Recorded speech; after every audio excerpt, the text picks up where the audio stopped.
Bom dia! Começa agora mais uma edição do Bom Dia Baixada. Hoje é segunda-feira, 3 de dezembro, e vamos juntos até às 9 horas da manhã.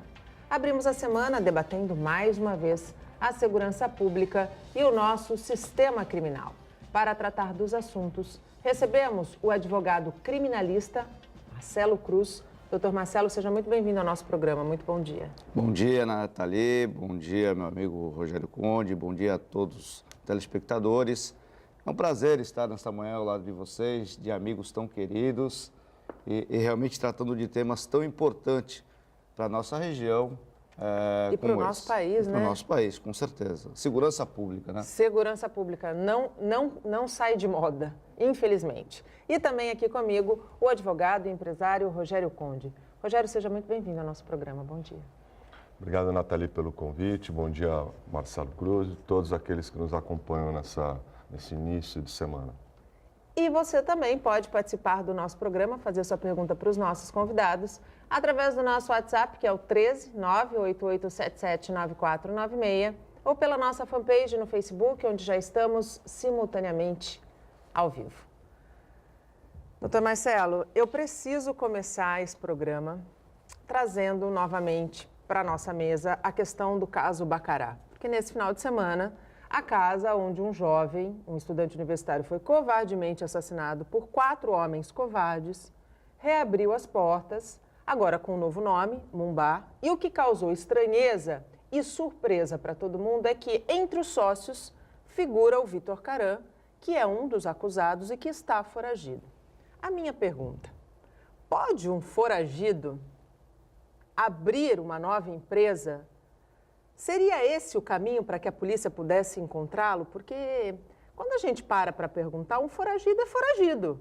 Para que as pessoas, para que ele possa abrir uma empresa, ele tem que ter assinado uma documentação.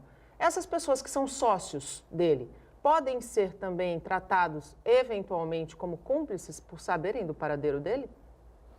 Nathalie, a sua colocação é muito importante. Esse realmente é um dos crimes atualmente mais comentados.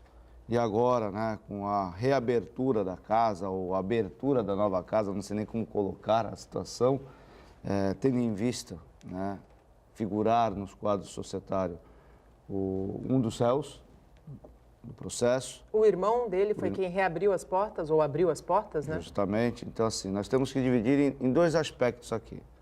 Primeiro, em relação ao aspecto legal e segundo, em relação ao aspecto moral. Porque no direito, nem tudo que, lamentavelmente, é legal é moral. Sem dúvida. E nem tudo que é moral é legal. Sem dúvida. Então, a gente precisa dividir, né, nesses 2 blocos. Legalmente, no aspecto criminal, responderia, né, talvez, ao crime se algum deles estivesse dando guarida ao eventual foragido, né, no caso. Abrir uma sociedade, participar de um novo quadro social, não há impedimento legal, salvo se fosse por determinação legal. O Código de Processo Penal, a partir de uns 5, 6 anos para cá, trouxe medidas cautelares diversas da prisão, onde um juiz de direito, aí sim, através de uma decisão judicial, poderia determinar que ele não fizesse mais parte ou não frequentasse ou qualquer outra situação parecida de quadros societários, em bares, restaurantes ou algo do gênero. Mas aí teria que ser através de uma decisão judicial. Até onde eu tenho conhecimento, porque não participo, evidentemente, do processo em si. Não houve essa decisão. Não houve essa decisão. Então, o que nós temos?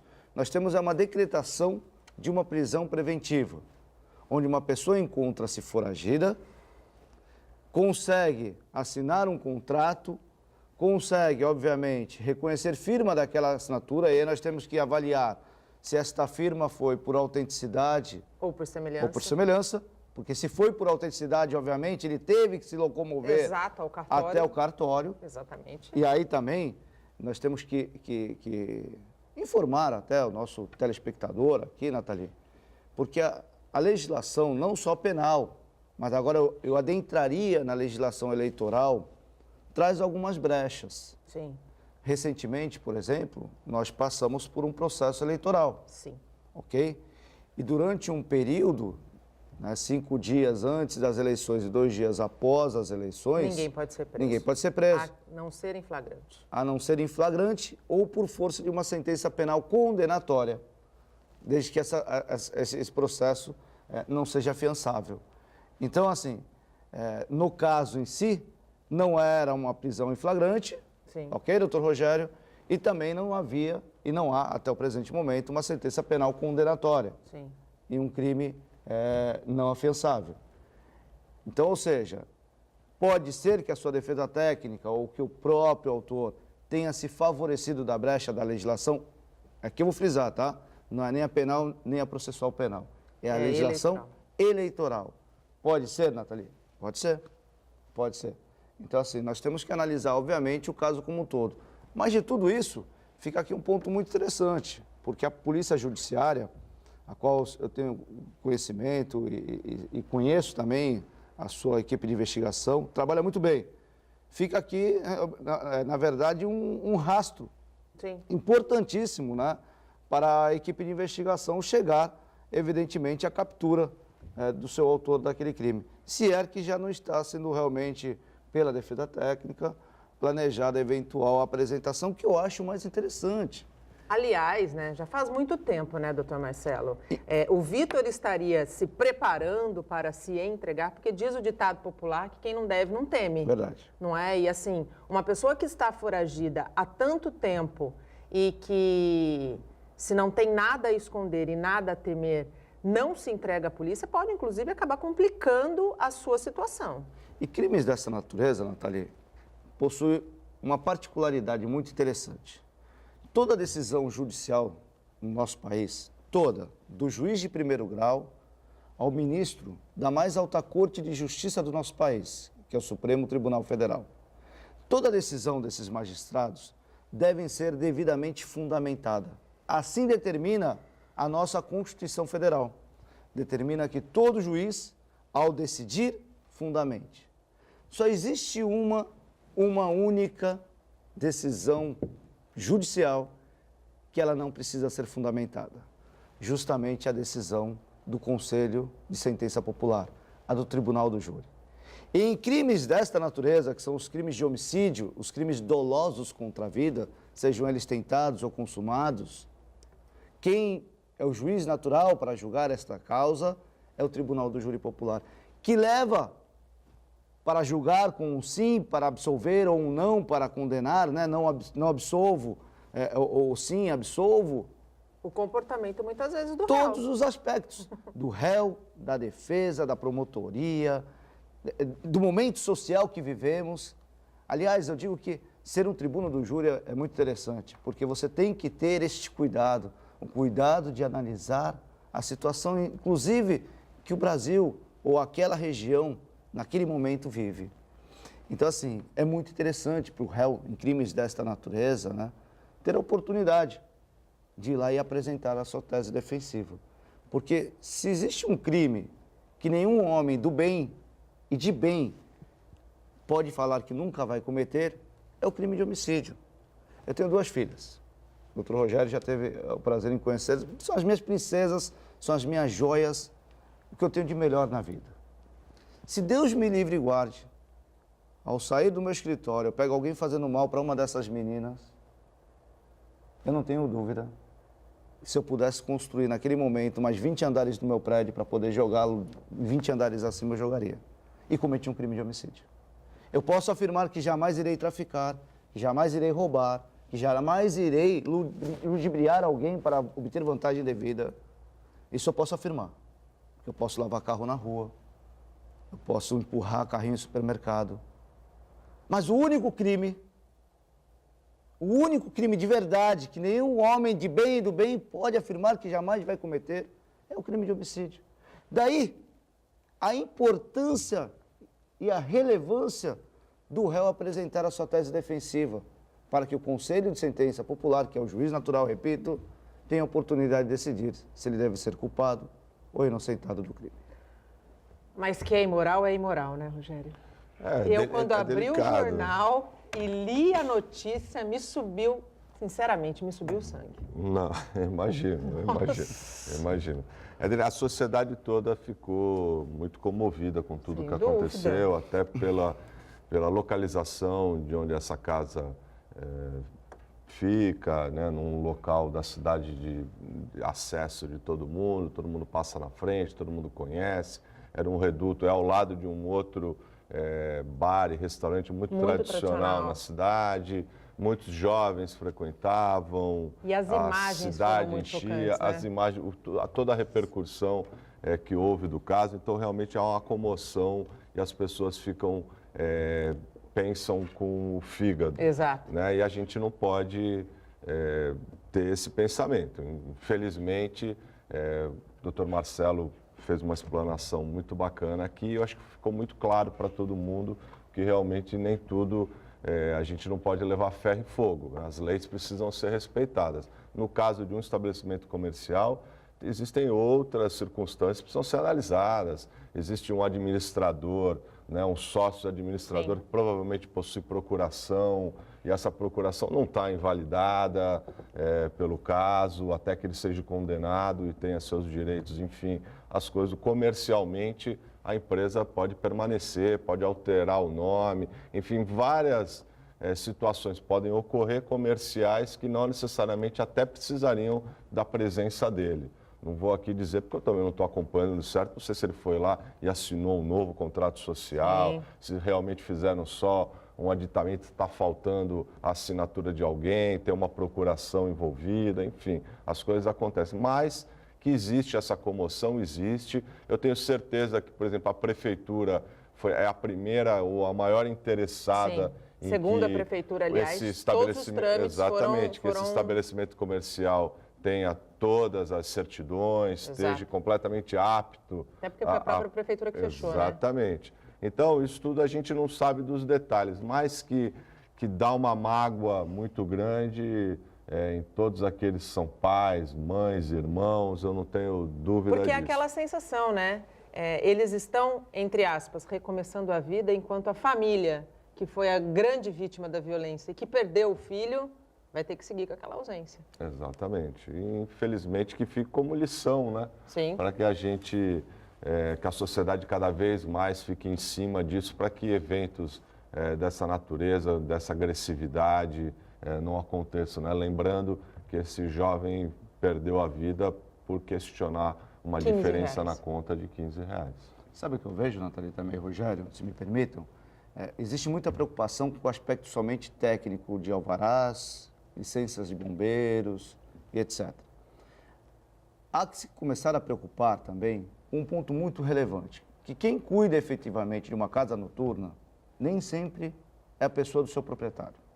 Há que se preocupar também com a escolha dos seus quadros de segurança. Sem dúvida. Há muita preocupação no tamanho do bíceps, do tríceps, e seja lá o nome que for, né? Na massa muscular. Mas não há o mínimo de preocupação no preparo efetivo daquele quadro de funcionários de segurança. Então, fica aqui o alerta também, que às vezes nem o próprio, né, empresário tem essa visão e essa preocupação. É importante que dê um preparo, não só físico, mas, sobretudo, psicológico. Muita coisa pode acontecer muita coisa independente da vontade do próprio proprietário. Exatamente. Não vamos dizer aqui que tentar inocentar esse rapaz, a gente sabe que não, porque ele estava na presença. Mas muitas vezes acontece de você, às vezes, ser abordado por um segurança completamente despreparado, ou até mesmo um garçom ou um gerente, e você é independente da vontade do proprietário. Infelizmente, é verdade, a gente precisa ter esse cuidado, que você está lidando, todos esses estabelecimentos comerciais, você está lidando com pessoas. Com pessoas, exatamente. Quando você abre um estabelecimento comercial, especialmente da forma como, por exemplo, um restaurante, um bar, você está suscetível e você precisa saber lidar com pessoas. Perfeitamente, perfeitamente. É perigoso ser advogado criminalista, doutor? Não é a missão das mais fáceis, Nathalie. Não é a missão das mais fáceis. Mas eu considero, inclusive ontem foi o dia do advogado criminalista, eu estendo um abraço carinhoso a todos os meus pares advogados criminalistas da nossa região, em especial da Associação Nacional da Advocacia Criminal, ANACRIM, a qual eu tenho o prazer de ser o presidente no Estado de São Paulo, ao meu presidente nacional, James Walker Jr. Mas eu costumo dizer que, com a mesma força que talvez seja uma profissão perigosa, ela é sagrada. Lamentavelmente, né, e é comum isso acontecer, porque um dia eu estive fora da advocacia criminal, um dia eu fui professor de taekwondo, outro dia eu fui acadêmico de direito, e antes de tudo também sou membro da sociedade. E é muito comum que haja até um pré-julgamento, né, em relação à advocacia criminal. Sim. É muito comum, é natural. Advogado de bandido. Quantas vezes eu não falei isso? Advogar? Imagina, Nathalie. Advogado de bandido? Essa não foi minha criação, pensava eu. Até que tive o prazer de cair numa banca de uma advocacia criminal aqui da nossa região, onde lá também passaram outros grandes nomes, como Eugênio Malavasi e outros queridos amigos. E acabei me deparando com quantos e quantos casos de pessoas que responderam a processos crimes, muitas vezes tiveram cerceada a sua liberdade, que não é só de locomoção, de ir, vir e permanecer. Claro. Vai muito além disso. Pré-julgamentos, né? A ofensa à sua dignidade, porque agora começam a falar, agora eu entendi porque a Nathalie trocou o carro. E não sabem que você trabalha todos os dias, firmemente. Mas a partir do momento que é deflagrada uma operação que te coloca uma algema, Nathalie, já é o pré-julgamento dos seus pares. Ah, está explicado por quê. Você já é julgada e muitas vezes sentenciada. E condenada, obviamente. E quantas pessoas, Nathalie, vão parar atrás das grades? Quantas famílias não passam Natal agora chegando, Réveillon, Dia das Mães, Dia dos Pais, formatura de filhos, homens são presos, não conseguem acompanhar. Quando cometem um crime, está dentro do jogo que ele quis jogar. Mas e quando não comete o crime, Nathalie? A nossa justiça ainda é muito falha? Absolutamente, eu não tenho dúvida do que eu vou lhe falar. Ela erra todos os dias. Recentemente, no Tribunal de Justiça aqui de São Paulo, fui contratado por um crime que não gosto de atuar, registro há mais de 20 anos de profissão, mas não gosto de atuar na defesa de crimes contra a dignidade sexual. Não gosto. Mas fui chamado para um caso, era um erro, um dos maiores erros agora recentemente jurídico, onde um menor de 18 anos, acusado de ter molestado a sua namorada, que era menor de 14 à ocasião, tinha sido já denunciado, processado e condenado a uma pena altíssima de prisão, em regime inicial fechado, como se maior fosse. E aí, obviamente, aquela matéria técnica me estimulou a ir ao Tribunal de Justiça e, após a sustentação oral, onde o desembargador confidenciou na sessão que já estava com o voto pronto, mantendo a sentença de primeiro grau, ou seja, condenando aquele menor como se maior fosse, ao ouvir atentamente a sustentação oral, reformulou o seu voto e absolveu, porque estava tudo errado o processo. Então, assim, eu estou falando não de uma história de 20, 30 anos atrás. Eu estou falando há 15, 20 dias atrás no Tribunal de Justiça, em um dos maiores estados federativos do nosso país. Tribunal de Justiça do Estado de São Paulo, reformulando uma sentença absolutamente equivocada. Então, assim, isso quando aquele réu não é réu efetivamente do processo, Nathalie. E o único que grita realmente em prol da defesa desse cidadão, deste pai, desta mãe, deste irmão, desse filho, é o advogado criminalista. Por isso que eu digo que talvez com a mesma força que é talvez até perigosa a profissão, ela é sagrada demais. Porque restabelecer a liberdade de um cidadão que merece efetivamente, né, devolver e restabelecer o quadro daquela família. Quantos e quantos cartões de Natal eu não recebo agora nessa época no meu escritório, que talvez já nem lembre mais quem é aquela família. E eu noto que existe realmente uma tinta muito carinhosa em cada palavra escrita naquele cartão. Tenho certeza absoluta que cada cartão atrás dele tinha um efetivo inocente. E é através da advocacia criminal que nós vamos postular esse sagrado direito, que eu equiparo a vida, porque não adianta você ter vida e saúde se você não tem a sua liberdade. Você está falando, doutor, de casos em que a pessoa está sendo julgada de uma maneira equivocada, um caso em que a justiça erra. E no caso em que o teu cliente é um réu confesso, como defender um homem, por exemplo, que praticou um homicídio ou que praticou, por exemplo, um crime sexual? Eu costumo dizer em sala de aula aos meus queridos alunos, e aqui também já registro um abraço a todos eles, que a Constituição Federal da República, né, a nossa Carta Magna de 1988, ela prevê o direito da defesa do cidadão. É um direito garantido ao homem, o direito da defesa. Porém, é muito importante que o profissional, para que tenha uma base realmente segura, né, tenha uma história limpa, tenha uma história bacana, ele faça uma avaliação, independentemente do que prevê a Carta Magna, a Constituição, que é o direito da defesa, mas que ele faça uma leitura sincera no seu íntimo, Nathalie e Rogério, se aquele réu efetivamente merece a sua defesa. Claro. Esse é o grande segredo, né? Você ter a tranquilidade, é o que eu disse a você, com mais de 20 anos de experiência, somente em uma única área, talvez tenha atuado em 5, 6, 8 processos daquele crime, naquele capítulo, é muito pouco. Por quê? Quantos não passaram e não bateram no meu escritório e eu soube dizer não? Não quero. Obviamente que com toda a delicadeza, né, possível e gentileza, disse, não, o crime contra a dignidade sexual não é a experiência do nosso escritório, talvez você tenha uma melhor defesa em uma outra banca. E você tem a lealdade de fazer essa leitura e dizer sim à causa ou não à causa, independentemente do dinheiro que você vai ou não receber. Essa percepção é a mais importante, né, Não, Rogério? e outra coisa, também, o Dr. Marcelo começou muito bem quando ele começou a explanação dele. Também a gente precisa, essa questão de você ter o direito da defesa, ela é fundamental. Claro. Às vezes o próprio profissional, ele, por pedidos, por insistência de familiares ou de outros amigos ou até de colegas, ele pega, né, ele vai patrocinar essa causa, tudo, mas por quê?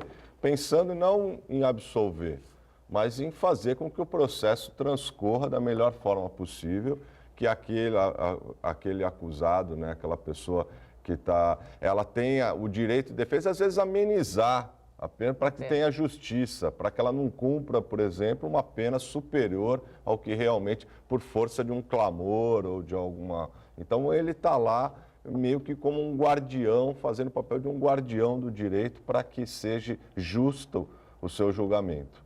Às vezes não mais do que isso. Eu tenho certeza, eu nunca atuei na área criminal, mas eu tenho certeza que muitas vezes o profissional se apresenta e participa de todo o processo, não no intuito de absolver o seu cliente, mas no intuito de que ele tenha um julgamento justo, digno e só.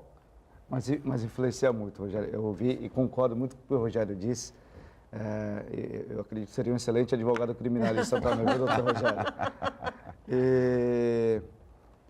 Tive um caso que eu trago aí no histórico do nosso escritório, onde uma pessoa era acusada de um homicídio, inclusive, ele sentava à frente da minha mesa e ele me convenceu, efetivamente, que ele era inocente naquele caso. E eu parti para o processo, fui ao Tribunal do Júri, no interior de São Paulo. Olha que coisa interessante, Nathalie. Ele foi julgado naquele Tribunal do Júri e absolvido. O Ministério Público do Interior, aqui do Estado de São Paulo, entrou com recurso de apelação e conseguiu submeter aquele mesmo réu a um novo julgamento. Ele agora já em liberdade. Entre aquele julgamento onde ele havia sido absolvido e o novo julgamento, ele deixou escapar na minha sala que ele era culpado. Olha que coisa interessante. Aí é um dilema pessoal. Olha, terrível. mas é que eu falo que é o seu íntimo, né? Por isso que é importante o seu íntimo. Não só o que fala a Constituição do direito da defesa.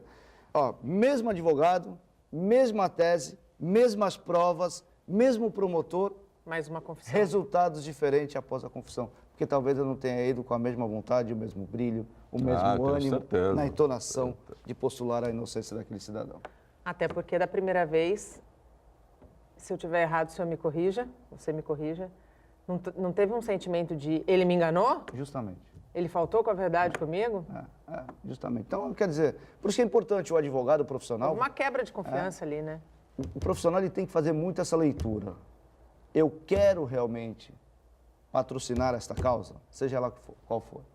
Se aceitar, vá firme, vá em frente, porque eu acho realmente sagrada, como eu disse, a profissão do advogado criminalista. A gente vai para um rápido intervalo, voltamos em menos de 3 minutos. Não saia daí, até já. Estamos de volta e abrimos espaço para as notícias que são da nossa região. Em Santos, o atraso em várias obras públicas em diferentes pontos da cidade provoca reclamações. E arrasta desde agosto de 2016. Já são 2 anos esperando para voltar a utilizar o equipamento turístico destruído pelas ressacas. A prefeitura fracionou resultados com vários adiamentos. Responsabilizou a chuva pelo atraso. DEC 100% concluído ainda não tem previsão. Para o primeiro momento, vamos estar entregando toda a área de apoio e uma parte do pescoço da obra. E depois? E depois a gente está na fase de captação de verbas para voltar com o DEC na sua totalidade, com uma outra concepção estrutural que ela permita aguentar essas ressacas que estão acontecendo na cidade. No estuário, outra obra do município que não vai ser entregue na data prevista. A construção da unidade de pronto atendimento da Zona Leste. Nas paredes da futura UPA, sinais do abandono, infiltração e limo. Dentro, madeira empilhada e acúmulo de água. Isso aqui já poderia estar construído, né? Porque não é uma obra tão complicada. Está quase 2 anos nisso e até agora o que vemos é isso aí, ó. Uma reforma com infiltração, tudo abandonado. É isso que eu penso, revolta. É a palavra que me vem na cabeça, revolta. Os moradores vão precisar de paciência para ter atendimento médico aqui. Setembro de 2019 é o novo prazo de conclusão da UPA, que vai custar quase R$ 5.600.000. A UPA, ela teve uma paralisação por falta de recurso externo, como o nosso secretário de saúde já deve ter falado extensamente, e agora a ideia é retomá-la a partir de janeiro. No alto do Morro da Nova Sintra, mais uma obra parada. A reurbanização da Lagoa da Saudade. Este cartão postal virou um perigo, olha só. O tamanho do buraco aberto no antigo calçadão. E bem pertinho dali, ferros expostos, enferrujando, num pedaço de concreto. Os trabalhos começaram em agosto com a retirada dos bancos e do antigo passeio de concreto.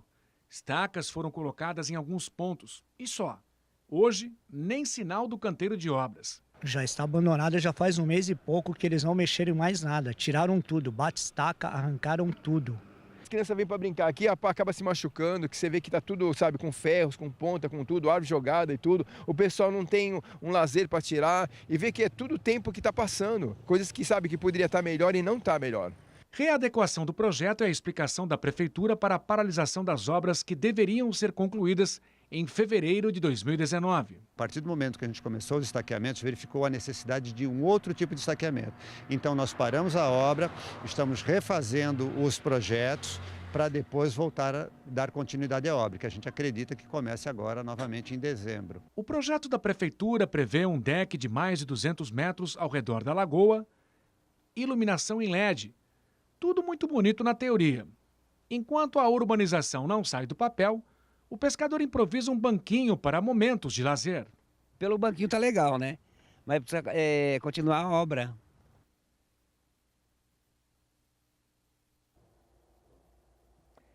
E eu aproveito o gancho dessa matéria para a gente falar sobre segurança pública.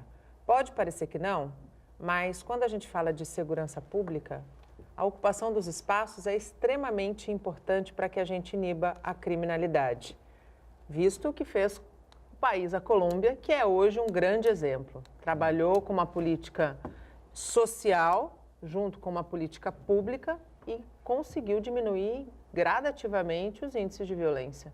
É verdade, Nathalie. E distribuir melhor as rendas, né, Nathalie?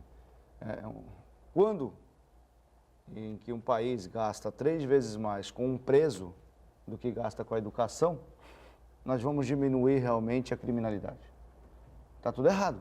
Se você fizer um estudo da massa da população carcerária, quase 80% dela é revestida de pessoas com baixa escolaridade. Ou seja, está aí a identificação de um problema, né? Então, o Brasil gasta atualmente, em média, entre um presídio federal e um presídio comum, em média, R$ 3.000 por preso. Nós temos hoje uma população carcerária... 700 mil presos. enquanto gasta por aluno aproximadamente R$1.000. Está errado. Então, quer dizer assim, essa distribuição de rendas, né, tem que ser revisto. Enquanto o preso recebe lá auxílio, prisão, algema, seja lá o nome que quiser dar, pô, o coitado do aluno não recebe o bolsa estojo, caneta, apagador, giz.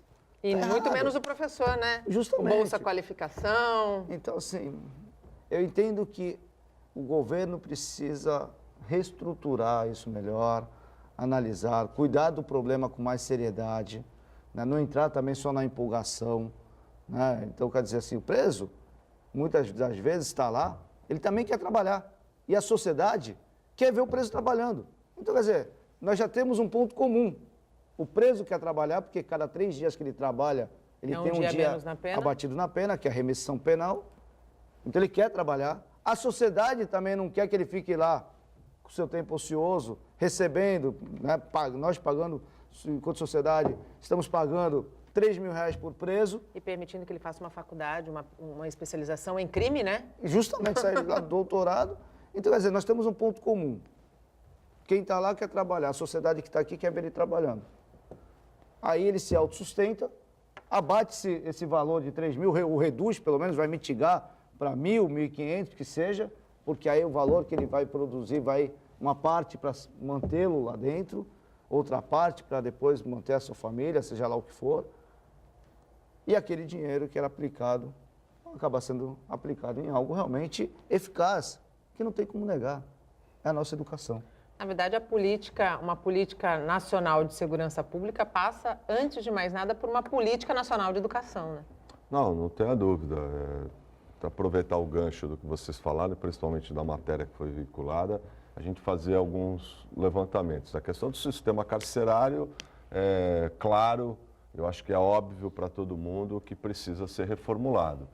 A gente pode discutir uma questão de privatização, como que nós vamos agora fazer a gestão desse sistema carcerário, essas penitenciárias, de que forma que serão. Eu acho também, concordo com o doutor Marcelo, que hoje precisa ter uma reformulação no sentido de fazer com que o preso trabalhe de alguma forma, não dá para deixar o cara ocioso lá o tempo todo, precisa ter a situação, a gente tem inclusive desenvolver um sistema melhor. Eu não acredito que nós não tenhamos tecnologia hoje para você bloquear um sinal de celular dentro de uma penitenciária. É um absurdo que a gente assiste por aí, é uma falta de vergonha. O advogado entra sem o celular, exatamente, né? Você vê lá, a gente está cansado de ver pela internet vídeo do pessoal andando pelo pátio, conversando. Filmando festa, né? Então, churrasco. é um absurdo. Então, eu acho que se hoje a gente consegue agora ter submarino nuclear, o Brasil já está com satélite, tudo que é local, e a gente não consegue bloquear o sinal de celular. Então, a gente realmente precisa, e a sociedade precisa se apropriar dessa discussão, precisa aproveitar esse bom momento político do país agora para pressionar os parlamentares, aqueles novos que chegaram, que estão com... sangue novo, né? Faca faca na caveira, né? Faca então, na caveira. A gente precisa, sangue nos olhos e faca na caveira. Precisa realmente disso. Agora, aproveitando também, a gente não pode tirar e se furtar a falar, eu acho, essa questão das obras paradas. É uma questão também que, infelizmente, passa por uma incompetência da prefeitura. Tá? A gente não pode também... São bons quadros, a gente percebe a vontade política de fazer, mas não dá para a gente começar uma obra sem dinheiro, ou ter o dinheiro pela metade. Então, a gente precisa ter um pouco mais de cuidado, porque quem paga por isso é a sociedade, de ter uma obra paralisada pela metade, que acaba sendo ocupada. Então, isso é questão de programação, é de você ter uma programação adequada, planejamento, que não a gente sempre brinca aqui no Bom Dia Baixada, que infelizmente o brasileiro peca por falta de planejamento em tudo, né? Sim. A gente percebe, fui viajar agora recentemente e a gente vê que estão inaugurando agora aquele sistema de mobilidade que é um ônibus, um BRT, que viria para Guarulhos, para o aeroporto, que era para ter sido inaugurado na Copa, né, aqui no Brasil. Depois já teve a Copa da Rússia e tudo, eles estão inaugurando agora. Então, essa falta de planejamento vai cansando. Claro. Né, vai cansando. Então, uma cidade que nem Santos, né, a cidade polo de uma região metropolitana tão importante como a nossa, com o maior porto da América aqui, 1/3 de toda a economia do país passando aqui no nosso quintal, tudo, não dá para a gente ter um equipamento de saúde importante como aquela UPA parado pela metade. Simplesmente não dá para você ter um deck do pescador na orla turística da cidade por 2 anos fechado, se preparando para uma obra que foi mal planejada. Claro. Simplesmente foi mal planejada. Porque senão eles não teriam nem fechado, não teriam nem começado se tivesse havido um planejamento adequado. Então a gente precisa também ter isso, não dá para tapar o sol com a peneira, não dá para achar que está tudo às mil maravilhas, a gente precisa dar uma chacoalhada.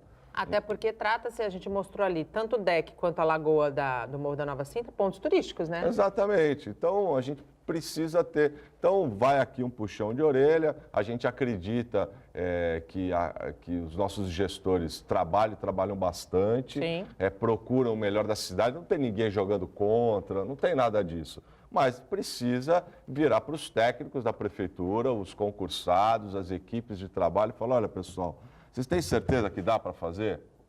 Dá para começar agora? Eu não vou nem entrar no mérito do deck do pescador, por exemplo, pontuar, já que a matéria estava em cima dele. Eu não vou nem entrar no mérito se aquela ressaca era para ter destruído o deck daquele jeito.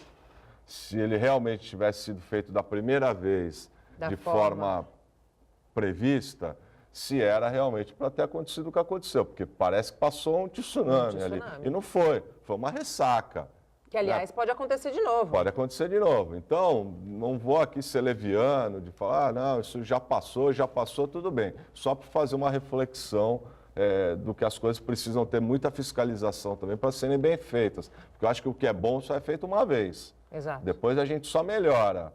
Agora, refazer, não sei se teve aquela força toda a ressaca. Mas, enfim, então é isso. Dá esse puxão de orelha e fala, pessoal, vamos centrar, vamos trabalhar direitinho para não ter esse tipo de paralisação.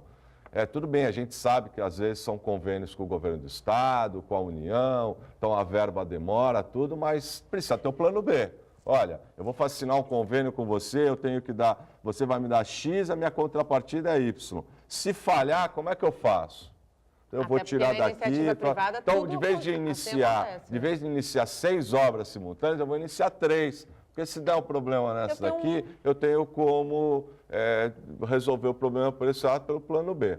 Então, vai aqui só um alerta, porque realmente você ter essas obras incentiva até a criminalidade, aqueles que estão ociosos na rua invadirem, aí acaba tendo prejuízo financeiro também, porque o cara rouba o material, destrói alguma coisa que já a obra que é feita. X acaba custando 2X. Então, eu acho que a gente precisa chamar a atenção. Verdade. E um belo de um puxão de orelha com merecimento. O Bom Dia Baixada vai para um rápido intervalo, não saia daí, até já. Estamos de volta e chegamos ao último bloco do nosso programa. Hoje falamos sobre sistema criminal e segurança pública. E estão comigo o advogado criminalista Marcelo Cruz e também o advogado e empresário Rogério Conde. Ainda dá tempo de você participar do nosso programa, fazer a sua interação com os nossos convidados pelo nosso WhatsApp, que é o 13 98877 9496, ou pela nossa fanpage no Facebook, onde estamos simultaneamente ao vivo desde as 8 horas da manhã. Aliás, eu quero agradecer a nossa audiência também pela nossa fanpage, o Nando Itaoca, que mandou aqui um bom dia. Bom dia a você, uma excelente semana. E eu queria abrir esse último bloco falando a respeito dos resultados das eleições na OAB. Nós temos a OAB Santos, vocês são 2 advogados. Tem novo presidente, Rodrigo Julião deve assumir a partir de 1º de janeiro. Na opinião de vocês, que são advogados novamente, repito aqui, quais são os principais desafios dessa nova presidência? Nós tivemos uma eleição muito acirrada na região, diferença de menos de 200 votos, salvo engano. 151 votos 151 votos. Isso é bom, isso é saudável, né? Demonstra que realmente tínhamos grandes nomes concorrendo, eram 5 chapas, o Rodrigo Julião e outros presidentes, né? Acho que a OAB, Nathalie, vai viver um dos momentos mais difíceis dos últimos tempos. porque realmente todo processo de reestruturação, você acaba atingindo alguns segmentos e alguns fatores.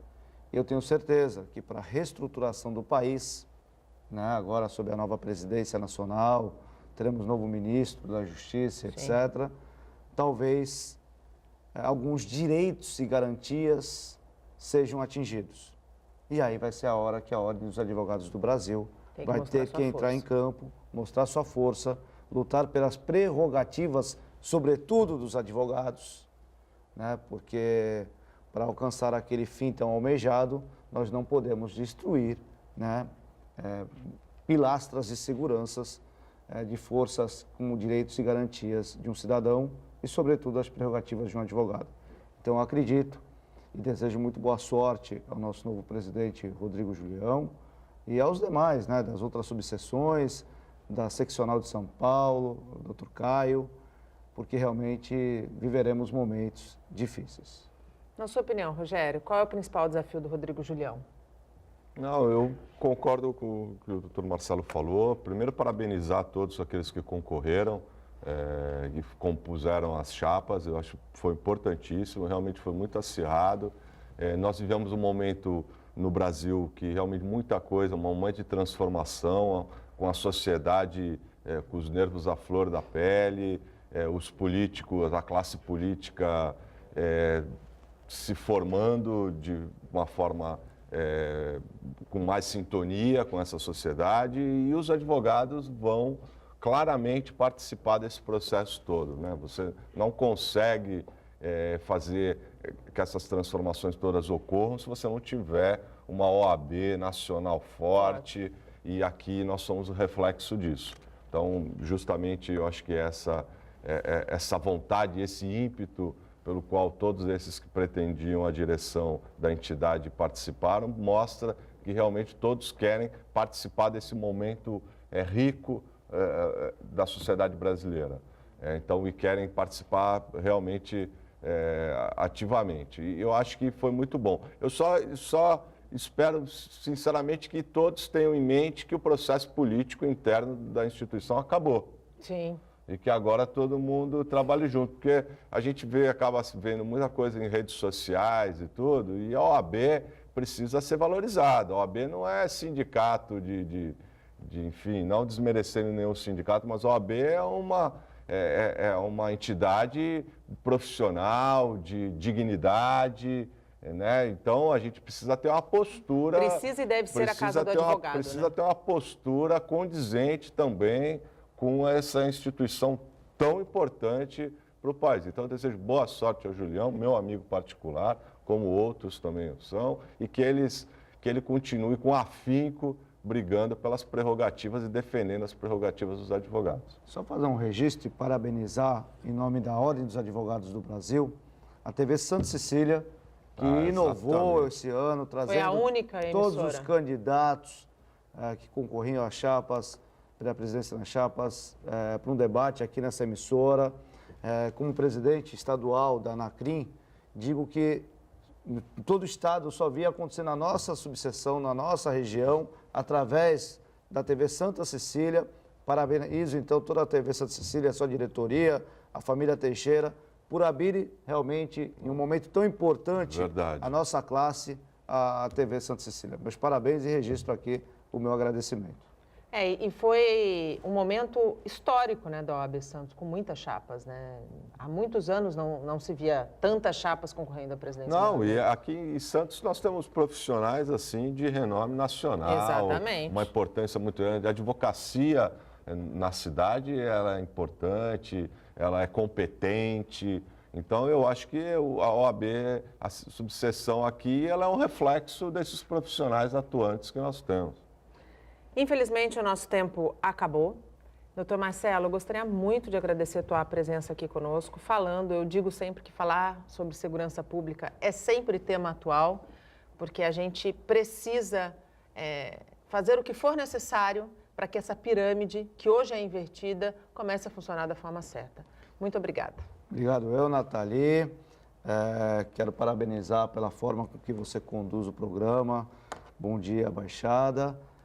Realmente você é uma excelente profissional, muito querida por vários aqui na nossa região e eu espero que você aqui permaneça por muitos e muitos anos. Ao meu amigo Dr. Rogério Conde, eu gostaria de estender o meu abraço carinhoso a todos os seus familiares, seus pais, os seus irmãos, família realmente que tem história na nossa região, que contribui muito com a nossa região e que merece todo o nosso respeito e carinho, Rogério. Então, Obrigado. assim, de verdade, eu gostaria que você levasse o meu abraço a todos os seus familiares. Obrigado. Doutor Rogério Conde, muito obrigado pela participação aqui conosco, viu? Obrigado, Hoje eu te chamo de Nathalie. doutor, porque hoje nós estamos fazendo uma banca de advogados. Obrigado, Nathalie, pelo convite. É sempre um prazer participar do Bom Dia Baixada. Hoje, dividindo a bancada com o Dr. Marcelo Cruz. Um prazer. Espero, para o bem dos nossos telespectadores, que o Bom Dia Baixada chame o Dr. Marcelo em outras oportunidades. Será a primeira de muitas. Esse tema da segurança, da área criminal, de tudo isso, toda a advocacia criminal, ele é um expoente na nossa cidade. Eu acho que quem acompanha o programa vai ficar feliz de tê-lo em outras oportunidades. E é um assunto que sempre traz muitas dúvidas. Pode ter certeza disso. A gente fica por aqui. Amanhã a gente volta, como sempre, com informação de qualidade de um jeito único. Durante todo o dia você pode ficar bem informado sobre tudo o que acontece na região e no mundo acessando o Santa Portal. Até amanhã. Tchau.